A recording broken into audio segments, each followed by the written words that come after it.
പ്രിയപ്പെട്ട കുട്ടികളെ, 7ാം ക്ലാസ്സിലെ മിഡീവിയൽ ഇന്ത്യ, മധ്യകാല ഇന്ത്യ എന്ന ചാപ്റ്ററിലെ കുറച്ച് കാര്യങ്ങളാണ് നമ്മൾ ഈ ക്ലാസ്സിൽ ഡിസ്കസ് ചെയ്യുന്നത്. ഒന്നാമത്തെ ചാപ്റ്ററിന്റെ പേരാണ് മിഡീവിയൽ ഇന്ത്യ. പല കുട്ടികൾക്കും വളരെ വിഷമകരമായ ഒരു സബ്ജക്റ്റ് ആണ് സോഷ്യൽ. നമുക്കത് വളരെ രസകരമായി പഠിക്കാം. ഫസ്റ്റ് ചാപ്റ്റർ മിഡീവിയൽ ഇന്ത്യ, മധ്യകാല ഇന്ത്യ. മലയാളം മീഡിയം കുട്ടികൾക്കും ഇംഗ്ലീഷ് മീഡിയം കുട്ടികൾക്കും ഉപകാരപ്രദമായ രീതിയിലാണ് ഈ വീഡിയോ ഞാൻ ചെയ്തിരിക്കുന്നത്. അതുപോലെ തന്നെ ഈ ചാപ്റ്ററിലെ തുടക്കം മിഡീവിയൽ ഇന്ത്യ എന്ന ചാപ്റ്ററിലെ നമ്മൾ ആദ്യം 2 പ്രധാനപ്പെട്ട പിക്ചേഴ്സ് ആണ് നമ്മൾ ഇതിൽ കാണുന്നത്. നമ്മുടെ ടെക്സ്റ്റ് ബുക്കിലും ഉണ്ട്. Red fort, Hampi. എന്താണ് ഇതിന്റെ പ്രത്യേകതകൾ? നമുക്ക് നോക്കിയാലോ. റെഡ് ഫോർട്ടിന്റെ പ്രത്യേകതകൾ ആർക്കെങ്കിലും പറയാൻ അറിയുമോ? റെഡ് ഫോർട്ട് മുഗൾ രാജാവായ ഷാജഹാനാണ് പണി കഴിപ്പിച്ചിട്ടുള്ളത്. ഇതിന് വേറൊരു പ്രത്യേകത കൂടെ ഉണ്ട്. നമ്മുടെ prime minister national flag, independence ഡേയിലെ നാഷണൽ ഫ്ലാഗ് ഉയർത്തുന്നതും ഈ റെഡ് ഫോർട്ട് വെച്ചാണ്. നമ്മുടെ പ്രധാനപ്പെട്ട 2 പ്രത്യേകത നമ്മൾ കണ്ടു കഴിഞ്ഞു. റെഡ് ഫോർട്ട് മുഗൾ രാജാവായ ഷാജഹാനാണ് പണി കഴിപ്പിച്ചിട്ടുള്ളത്. അതുപോലെ തന്നെ ഇൻഡിപെൻഡൻസ് ഡേയിലെ പ്രധാനമന്ത്രി ഫ്ലാഗ് ഹോസ്റ്റ് ചെയ്യുന്നത് റെഡ് ഫോർട്ടിൽ വെച്ചാണ്. 2 കാര്യങ്ങൾ നമ്മൾ കണ്ടു കഴിഞ്ഞു. അതുപോലെ രണ്ടാമത്തെ പിക്ചറാണ് ഹംപി. എന്താണ് ഇതിന്റെ പ്രത്യേകത? Capital of Vijayanagara empire. Vijayanagara സാമ്രാജ്യത്തിന്റെ ക്യാപിറ്റൽ, തലസ്ഥാനമായിരുന്നു ഹംപി എന്ന് പറയുന്നത്. That existed in south India during the same period. ഈ കാലഘട്ടത്തിലെ സൗത്ത് ഇന്ത്യയിൽ എക്സിസ്റ്റ് ചെയ്തിരുന്ന ഒരു മോണ്യുമെന്റ് ആയിരുന്നു. വിജയനഗര എംപയറിന്റെ ക്യാപിറ്റൽ ആയിരുന്നു ഹംപി. 2 പ്രത്യേകതകൾ കണ്ടു കഴിഞ്ഞു. 2 മോണ്യുമെന്റ്സിന്റെ പ്രത്യേകതകൾ നമ്മൾ കണ്ടു കഴിഞ്ഞു. ആദ്യത്തേത് റെഡ് ഫോർട്ടും രണ്ടാമത്തേത് ഹംപിയുമാണ്. ഇതിനെ റിലേറ്റ് ചെയ്തുകൊണ്ട് നമുക്കൊരു റീഡിംഗ് കാർഡ് പ്രിപ്പയർ ചെയ്താലോ? Prepare A reading card about the monuments given below. 2 പ്രധാനപ്പെട്ട മോണ്യുമെന്റ്സ്, നമ്മുടെ ടെക്സ്റ്റ് ബുക്കിലുള്ള 2 പ്രധാനപ്പെട്ട മോണ്യുമെന്റ്സിനെ പറ്റി നമുക്കൊരു റീഡിംഗ് കാർഡ്, വായനാ കാർഡ് നിർമ്മിക്കാം. ആദ്യത്തേത് റെഡ് ഫോർട്ടും രണ്ടാമത്തേത് ഹംപിയുമാണ്. റെഡ് ഫോർട്ടിന്റെ പ്രത്യേകത നമുക്ക് ആദ്യം നോക്കിയാലോ. Built in 1648 during the reign of Mughal ruler Shah Jahan. ഷാജഹാന്റെ കാലഘട്ടത്തിലെ, മുഗൾ രാജാവായ ഷാജഹാന്റെ കാലത്ത് 1648 റെഡ് ഫോർട്ട് പണി കഴിപ്പിച്ചിട്ടുള്ളത്. Located on the banks of Yamuna river. ഇത് ഏത് റിവർ ബാങ്കിലാണ് സ്ഥിതി ചെയ്യുന്നത്? യമുന നദീതീരത്താണ് സ്ഥിതി ചെയ്യുന്നത്. ഇതിന്റെ യഥാർത്ഥ പേര് ഖില ഇ മുബാറക് എന്നാണ്. Original name Qila e Mubarak. ലാൽ ഖില എന്ന പേരിലും ഇത് അറിയപ്പെടുന്നുണ്ട്. വേറൊരു പേരിൽ അറിയപ്പെടുന്ന എന്താണ്? Is known as Lal Qila. ഇതിന്റെ കൺസ്ട്രക്ഷൻ, ഇതിന്റെ നിർമ്മാണ രീതി എന്ന് പറയുന്നത് ഇന്തോ പേർഷ്യൻ സ്റ്റൈലാണ്. Indo Persian style of construction. ഇത് പണിതിരിക്കുന്നത് ഇന്തോ പേർഷ്യൻ സ്റ്റൈലിലാണ്. Listed in the UNESCO world heritage list. യുനെസ്കോവിന്റെ ലോക പൈതൃക പട്ടികയിൽ ഇതിനെ ഉൾപ്പെടുത്തിയിട്ടുണ്ട്. ഇതാണ് റെഡ് ഫോർട്ടിന്റെ പ്രധാനപ്പെട്ട പ്രത്യേകതകള്. നമ്മൾ റീഡിംഗ് കാർഡ് പ്രിപ്പയർ ചെയ്തിരിക്കുകയാണ്. മലയാളം മീഡിയക്കാർക്കും ഇംഗ്ലീഷ് മീഡിയക്കാർക്കും ഇത് ഉപകാരപ്രദമായിരിക്കും. അതുപോലെ രണ്ടാമത്തെ മോണ്യുമെന്റ് ആയ ഹംപിയുടെ പ്രത്യേകതകൾ എന്തെല്ലാമാണ്? Built during the Vijayanagara period. Vijayanagara എംപയറിന്റെ ക്യാപിറ്റൽ ആയിരുന്നുകൊണ്ട് തന്നെ അത് ബിൽഡ് ചെയ്തിരിക്കുന്നത് വിജയനഗര പീരീഡിലാണ്, വിജയനഗര കാലഘട്ടത്തിലാണ് നിർമ്മിച്ചത്. Bellary district of north Karnataka. ഉത്തര കർണാടകയിലെ ബെല്ലാരി എന്ന ജില്ലയിലാണ് ഇത് സ്ഥിതി ചെയ്യുന്നത്. ഹംപി സ്ഥിതി ചെയ്യുന്നത് എവിടെയാണ്? ബെല്ലാരിയിലാണ്. ഹംപി സ്ഥിതി ചെയ്യുന്നത് ബെല്ലാരി ഡിസ്ട്രിക്റ്റിലാണ് സ്ഥിതി ചെയ്യുന്നത്, നോർത്ത് കർണാടകയിലെ ബെല്ലാരി ഡിസ്ട്രിക്റ്റിൽ. ഇത് ഏത് നദീതീരത്താണ് സ്ഥിതി ചെയ്യുന്നത്? തുംഗഭദ്ര നദീതീരത്താണ് സ്ഥിതി ചെയ്യുന്നത്. എവിടെയാണ്? തുംഗഭദ്ര റിവർ. നമ്മൾ നേരത്തെ പറഞ്ഞു റെഡ് ഫോർട്ടിന്റെ കൺസ്ട്രക്ഷൻ എന്തായിരുന്നു? Indo Persian style of construction. ഇവിടെ എന്തായിരുന്നു? കൺസ്ട്രക്ഷൻ എങ്ങനെയാണ്? ദ്രാവീഡിയൻ സ്റ്റൈലിലാണ് കൺസ്ട്രക്ഷൻ ചെയ്തിരിക്കുന്നത്. ദ്രാവീഡ ശൈലിയിലാണ് നിർമ്മാണം പൂർത്തീകരിക്കുന്നത്. ഇവിടെ എന്തായിരുന്നു? ഇന്തോ പേർഷ്യൻ നിർമ്മാണ രീതിയാണ് ഉണ്ടായിരുന്നത്. അടുത്തത് പ്രസിദ്ധ ശിവക്ഷേത്രമായ വിരൂപാക്ഷ ക്ഷേത്രം ഇവിടെയാണ്. പ്രധാനപ്പെട്ട Virupaksha temple. Virupaksha temple, A famous Shiva temple, is located here. ഇവിടെയാണ് സ്ഥിതി ചെയ്യുന്നത്. അതുപോലെ listed in the UNESCO world heritage list. നേരത്തെ റെഡ് ഫോർട്ടിനെ പോലെ തന്നെ യുനെസ്കോയുടെ ലോക പൈതൃക പട്ടികയിൽ ഇതിനെ ഉൾപ്പെടുത്തിയിട്ടുണ്ട്. അപ്പൊ നമ്മൾ കണ്ടല്ലോ, റെഡ് ഫോർട്ടിന്റെയും ഹംപിയുടെയും പ്രധാനപ്പെട്ട മോണുമെന്റ്സ് ആയ നമ്മൾ ടെക്സ്റ്റ് ബുക്കിൽ പറഞ്ഞിട്ടുള്ള റെഡ് ഫോർട്ടിന്റെയും ഹംപിയുടെയും പ്രധാനപ്പെട്ട പ്രത്യേകതകളാണ് നമ്മളിവിടെ ഡിസ്കസ് ചെയ്തിരുന്നത്. ഒരു വായനാ കാർഡ്, റീഡിംഗ് കാർഡ് നമ്മളിവിടെ പ്രിപ്പയർ ചെയ്ത് കഴിഞ്ഞു. എല്ലാവർക്കും ഉപകാരപ്രദമായിരിക്കുമെന്ന് ഞാൻ കരുതുന്നു. അടുത്ത് നമ്മൾ പറയാൻ പോകുന്നത് പ്രധാനപ്പെട്ട ഒരു ഡൈനാസ്റ്റിയായ മുഗൾ റൂളിനെ പറ്റിയാണ്. പ്രധാനപ്പെട്ട ഡൈനാസ്റ്റിയായ മുഗൾ റൂളിനെ പറ്റിയാണ് നമ്മൾ പറയാൻ പോകുന്നത്. Babur establish the Mughal rule in 1526.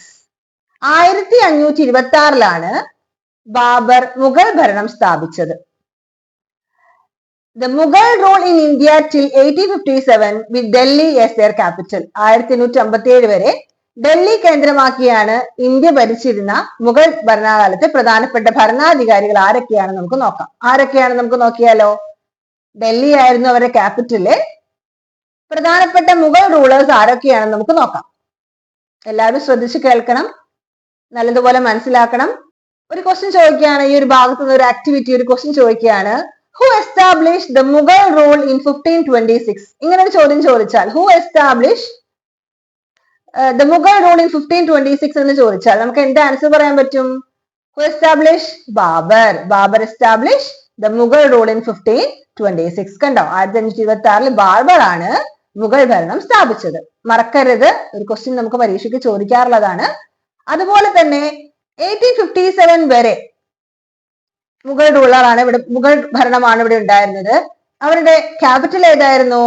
Delhi ആയിരുന്നു അവരുടെ ക്യാപിറ്റൽ. ഏതായിരുന്നു അവരുടെ ക്യാപിറ്റല്?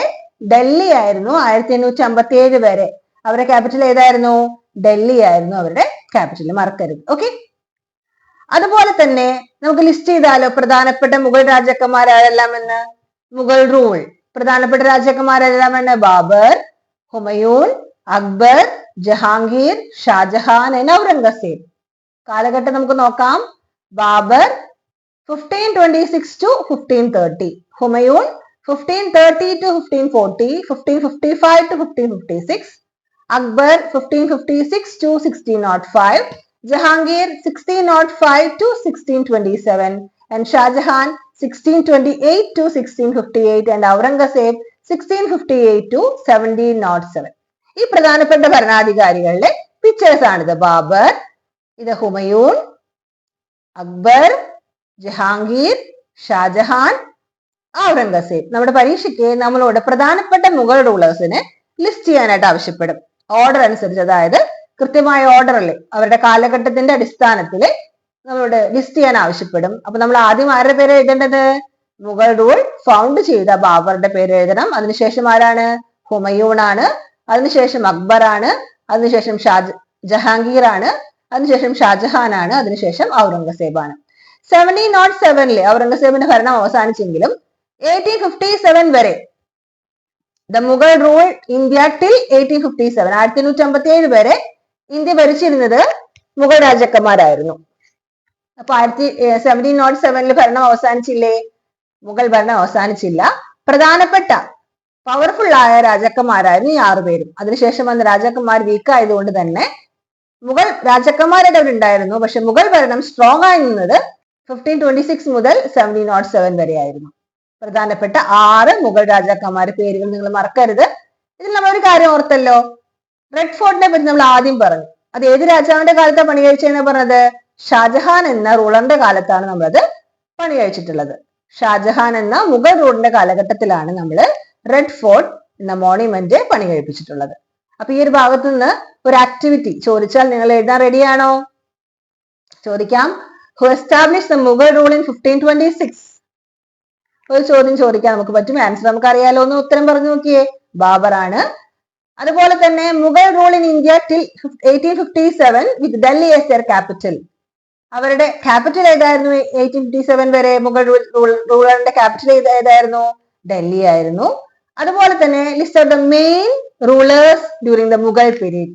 അവരുടെ മുഗൾ റൂളിന്റെ കാലഘട്ടത്തിലെ പ്രധാനപ്പെട്ട രാജാക്കന്മാരെ ആരൊക്കെയായിരുന്നു? പ്രധാനപ്പെട്ട ഭരണാധികാരികൾ ആരൊക്കെയായിരുന്നു? ബാബർ, ഹുമയൂൺ, അക്ബർ, ജഹാംഗീർ, ഷാജഹാൻ, ഔറംഗസേബ്. ഇവരുടെ പിക്ചേഴ്സ് നിങ്ങൾ ഓർത്ത് പഠിക്കണം, പരീക്ഷയ്ക്ക് ചോദിക്കും.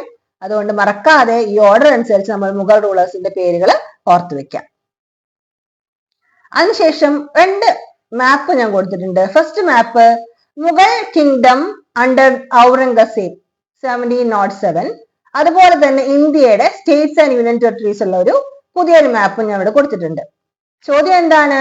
Observe the map and find and list of the existing countries where the Mughals had extended their rule. മുഗളിന്റെ റൂള്, മുഗൾ രാജാക്കന്മാരുടെ റൂള് ഏതൊക്കെ കൺട്രീസിൽ എക്സിസ്റ്റ് ചെയ്തിട്ടുണ്ടായിരുന്നു ആ കാലഘട്ടത്തില്? നമുക്ക് നോക്കാം. ഏതൊക്കെ കൺട്രീസിൽ ഉണ്ടായിരുന്നു? അഫ്ഗാനിസ്ഥാനിലുണ്ടായിരുന്നു, പാകിസ്ഥാനിലുണ്ടായിരുന്നു, അതുപോലെ ബംഗ്ലാദേശിലും എക്സിസ്റ്റ് ചെയ്തിരുന്നു. ഇന്ത്യയിൽ കൂടാതെ അയൽരാജ്യങ്ങളായ നമ്മുടെ ഇപ്പോഴത്തെ അയൽരാജ്യങ്ങളായ അഫ്ഗാനിസ്ഥാനിലും പാകിസ്ഥാനിലും അതുപോലെ ബംഗ്ലാദേശിലും ഒക്കെ ഈ മുഗൾ കിങ്ഡം ആ കാലഘട്ടത്തിൽ നിലനിന്നിരുന്നു. പരീക്ഷയ്ക്ക് ചോദിച്ചാൽ നമുക്കറിയാം എങ്ങനെ ചോദ്യം ചോദിക്കുക. Observe the map, find and list out the existing countries where the Mughals had extended their rule. Countries ഏതൊക്കെയാ നമ്മൾ പറഞ്ഞേ? പാകിസ്ഥാൻ ഉണ്ട്, അഫ്ഗാനിസ്ഥാൻ ഉണ്ട്, ബംഗ്ലാദേശ് ഉണ്ട്. മറക്കാതെ, നമ്മുടെ ടെക്സ്റ്റ് ബുക്കിലുള്ള അതേ ചോദ്യമാണ്, മറക്കാതെ നിങ്ങൾ പഠിക്കുക. നമ്മുടെ ആക്ടിവിറ്റിയിലെ ആ ചോദ്യം കൂടെ ചിലപ്പോൾ നമുക്ക് ഉൾപ്പെടുത്താനായിട്ട് സാധ്യതയുണ്ട്. അതിനുശേഷം പ്രധാനപ്പെട്ട കുറച്ച് പോയിന്റ്സ്, നമ്മൾ ഓർത്ത് വെക്കേണ്ട കുറച്ച് പോയിന്റ്സ് ഞാൻ പറയുകയാണ്. The name Mughal is derived from the term Mongol. Mongol എന്ന പദത്തിൽ നിന്നാണ് മുഗൾ എന്ന പദം ഉത്ഭവിച്ചു വന്നിട്ടുള്ളത്. നമുക്കറിയാം, നമ്മൾ പഠിക്കുന്നത് മുഗൾ റൂളിനെ പറ്റിയാണ്, മുഗൾ ഡൈനാസ്റ്റിയെ പറ്റിയാണ്. ഇപ്പൊ മുഗൾ എന്ന പേര് എവിടെന്നാ വന്നേന്ന് നമ്മൾ അറിയണ്ടേ? എവിടെന്നാണ് ഉത്ഭവിച്ചു വന്നിട്ടുള്ളത്? മംഗോൾ എന്ന പേരിൽ നിന്നാണ്, എന്ന പദത്തിൽ നിന്നാണ് ഉത്ഭവിച്ചു വന്നിട്ടുള്ളത്. അതിനുശേഷം നമ്മൾ പറഞ്ഞു ബാബറാണ് മുഗൾ ഡൈനാസ്റ്റി സ്ഥാപിച്ചത്. ബാബറാണ് മുഗൾ ഡൈനാസ്റ്റി സ്ഥാപിച്ചത് നമ്മൾ പറഞ്ഞു. ഏത് ഇയറിലായിരുന്നു നമ്മൾ പറഞ്ഞത്? 1526 നമ്മൾ ആദ്യം പറഞ്ഞു. In 1526 Babur establish Mughal rule നമ്മൾ പറഞ്ഞു കഴിഞ്ഞു അല്ലെ. 1526 ബാബറാണ്. ഈ ബാബർ 1526 മുഗൾ ഭരണം സ്ഥാപിക്കുന്നതിന് മുന്നേ ആയിട്ട് ഒരു യുദ്ധം നടന്നിരുന്നു. അത് ആരൊക്കെ തമ്മിലായിരുന്നു അറിയോ? ഇബ്രാഹിം ലോധിയും അതുപോലെ ബാബറും കൂടെയായിരുന്നു. ഇബ്രാഹിം ലോധിയും ബാബറും. ഏതൊക്കെ രാജാക്കന്മാർ കൂടിയായിരുന്നു യുദ്ധം ഉണ്ടായിരുന്നത്? ലോധി വംശത്തിലെ അവസാനത്തെ രാജാവായ ഇബ്രാഹിം ലോധിയും കാബൂളിലെ ഭരണാധികാരിയുമായിരുന്ന ബാബറും. എന്നായിരുന്നു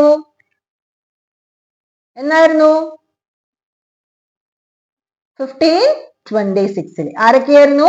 ലോധി വംശത്തിലെ അവസാനത്തെ ഭരണാധികാരിയായ ഇബ്രാഹിം ലോധിയും അതുപോലെ തന്നെ കാബൂളിലെ ഭരണാധികാരിയായിരുന്ന ബാബറും തമ്മിൽ 1526 യുദ്ധം ഉണ്ടായത്. അതിലെ എവിടെ വെച്ചാണ് നടന്നത്? ഹരിയാനയിലെ പാനിപ്പത്തിൽ. ഈ യുദ്ധത്തിന് നമ്മൾ പറയുന്ന പേരെന്താണ്? ഒന്നാം പാനിപ്പത്ത് യുദ്ധം. Okay. In history, the battle is referred as the first battle of Panipat. നമുക്ക് സിമ്പിൾ ആയിട്ട് ഓർത്ത് വെക്കാം. Battle of Panipat 1526. എന്തൊക്കെ കാര്യം? ആരൊക്കെ തമ്മിലായിരുന്നു? ഇബ്രാഹിം ലോധിയും ബാബറും തമ്മിൽ. എവിടെ വെച്ച്? ഹരിയാനയിലെ പാനിപ്പത്ത് എന്ന സ്ഥലത്ത് വെച്ച് നടന്ന യുദ്ധത്തിൽ ആര് ജയിച്ചു? ബാബർ വിജയിച്ചു. വിക്ടറി ജയിച്ചത് ആരായിരുന്നു? ബാബർ ആയിരുന്നു. അങ്ങനെ ബാബർ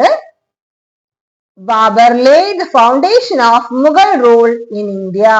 ഈ ഒരു വിക്ടറിയോട് കൂടെ ബാബർ മുഗൾ റൂള് സ്ഥാപിച്ചു. മുഗൾ റൂളിന് ഫൗണ്ടേഷൻ കൊടുത്തു. നമ്മൾ വീട് പണിയുമ്പോൾ ഫൗണ്ടേഷൻ കൊടുക്കുമല്ലോ, അതുപോലെ മുഗൾ റൂളിന്റെ ഫൗണ്ടേഷൻ കൊടുത്തത് ആരാണ്? ബാബറാണ്. ആ ഒരു ബാറ്റിലിന്റെ പേരെന്തായിരുന്നു? Battle of Panipat. നമ്മൾ എക്സാമിന് ചോദിക്കാം, in which year battle of Panipat? 1526. ആരൊക്കെ തമ്മിലായിരുന്നു? ലോധി റൂളറായിരുന്ന ഇബ്രാഹിം ലോധിയും കാബൂൾ റൂളറായിരുന്ന ബാബറും തമ്മിലെ പാനിപ്പത്തിലെ ഹരിയാനയിലെ പാനിപ്പത്ത് എന്ന സ്ഥലത്ത് വെച്ച ബാറ്റിലെ ആര് ജയിച്ചു? ബാബർ വിജയിച്ചു. അങ്ങനെയാണ് ബാബർ എന്ത് ചെയ്തത്? മുഗൾ റൂള് ഇന്ത്യയിലെ ആരംഭിച്ചത്. ഇത്രയും പറഞ്ഞ കാര്യങ്ങൾ നിങ്ങൾക്ക് മനസ്സിലായി എന്ന് കരുതുന്നു. നമ്മൾ എന്തൊക്കെയാ പറഞ്ഞത്? ആദ്യം പറഞ്ഞു 2 പ്രത്യേക മോണുമെന്റ്സിനെ പറ്റി പറഞ്ഞു. ഒന്ന് റെഡ് ഫോർട്ട് ആയിരുന്നു, രണ്ടാമത്തെ ഏതായിരുന്നു? ഒന്നാമത്തെ റെഡ് ഫോർട്ടും രണ്ടാമത്തെ ഹംപിയുമായിരുന്നു. പ്രത്യേകതകൾ നമ്മൾ ഫ്ലാഷ് കാർഡിലൂടെ കണ്ടതാണ്. എന്തൊക്കെ പ്രത്യേകതകളാണ് നമ്മൾ കണ്ടതെന്ന് കണ്ടു. അതിനുശേഷം നമ്മൾ പറഞ്ഞു പ്രധാനപ്പെട്ട മുഗൾ റൂളേഴ്സ് ആരെല്ലാമായിരുന്നു, ആരാണ് മുഗൾ റൂളർ എസ്റ്റാബ്ലിഷ് ചെയ്തത്, അതുപോലെ പ്രധാനപ്പെട്ട മുഗൾ രാജാക്കന്മാരുടെ ചിത്രങ്ങളും നമ്മൾ കണ്ടു. ഇതിന്റെ ഓർഡർ അനുസരിച്ച് നമ്മൾ പഠിച്ചു വെക്കണം. എന്നാണ് ഏതായിരുന്നു അവരുടെ ക്യാപിറ്റൽ? 1857 വരെയുടെ ക്യാപിറ്റൽ ഏതായിരുന്നു? ഡൽഹി ആയിരുന്നു ക്യാപിറ്റൽ. നിങ്ങൾ ഓർത്തിരിക്കുന്നു എന്ന് കരുതുന്നു. അതിനുശേഷം നമ്മൾ പറഞ്ഞത് പ്രധാനപ്പെട്ട കൺട്രീസ്, ഏതൊക്കെ കൺട്രീസിലായിരുന്നു നമ്മുടെ മുഗൾ ഭരണം എക്സിസ്റ്റ് ചെയ്തിട്ടുണ്ടായിരുന്നത്? എവിടൊക്കെയായിരുന്നു? പാകിസ്ഥാനിലും അഫ്ഗാനിസ്ഥാനിലും ബംഗ്ലാദേശിലും എല്ലാം ഉണ്ടായിരുന്നു. മറക്കാതെ ഓർത്തു വെക്കുക. പിന്നെ പ്രധാനപ്പെട്ട കുറച്ച് പോയിന്റ്സ് പറഞ്ഞു. The name Mughal is derive from the term Mongol. Mughal എന്ന വാക്ക് ഡിറൈവ് ചെയ്തത് മംഗോളിൽ നിന്നാണ്. അതുപോലെ തന്നെ ലോധി വംശത്തിലെ രാജാവായിരുന്ന ഇബ്രാഹിം ലോധിയും അതുപോലെ തന്നെ ബാബറും തമ്മില്, കാബൂൾ റൂളറായ ബാബറും തമ്മിലുണ്ടായ യുദ്ധം, അതിന് പറയുന്ന പേരാണ് ബാറ്റിൽ ഓഫ് പാനിപ്പത്ത്. നടന്നത് ഹരിയാനയിലെ പാനിപ്പത്ത് എന്ന സ്ഥലത്ത് 1526 അത് ആര് വിജയിച്ചു? ബാബർ വിജയിച്ചു. അങ്ങനെയാണ് മുഗൾ ഡൈനാസ്റ്റി ഇന്ത്യയിൽ സ്ഥാപിച്ചത്. അപ്പൊ മലയാളം മീഡിയത്തിലെ കുട്ടികൾക്കും ഇംഗ്ലീഷ് മീഡിയത്തിലെ കുട്ടികൾക്കും ഇത് ഉപകാരപ്രദമാണെന്ന് കരുതുന്നു. എല്ലാവർക്കും വീഡിയോ ഇഷ്ടപ്പെട്ടു എന്ന് ഞാൻ കരുതുന്നു. Thank you. വീഡിയോ ഇഷ്ടപ്പെട്ടാൽ നിങ്ങളത് ഷെയർ ചെയ്യണം, ലൈക്ക് ചെയ്യണം. ഇഷ്ടപ്പെട്ടില്ലെങ്കിൽ ഡിസ്ലൈക്ക് ചെയ്യുക. നിങ്ങളുടെ അഭിപ്രായങ്ങളും നിർദ്ദേശങ്ങളൊക്കെ എന്നെ അറിയിക്കണം. നിങ്ങളെ കൂട്ടുകാർക്കെല്ലാം ഇത് ഷെയർ ചെയ്ത് കൊടുക്കുക, സബ്സ്ക്രൈബ് ചെയ്യാനായിട്ട് ആവശ്യപ്പെടുക. അത് തൊട്ട് കാണുന്ന ബെൽ ബട്ടൺ ഒന്ന് ക്ലിക്ക് ചെയ്യുക. എങ്കിൽ മാത്രമാണ് ഞാൻ ഇടുന്ന എല്ലാ വീഡിയോസും നിങ്ങൾക്ക് കിട്ടുകയുള്ളൂ. അതുകൊണ്ട് നിങ്ങൾ മാക്സിമം വീഡിയോ എല്ലാവർക്കും ഷെയർ ചെയ്ത് കൊടുക്കുക. നിങ്ങളുടെ അഭിപ്രായങ്ങളും നിർദ്ദേശങ്ങളും എന്നെ അറിയിക്കുക. അടുത്തൊരു വീഡിയോയുമായി നമുക്ക് വീണ്ടും കാണാം. Thank you.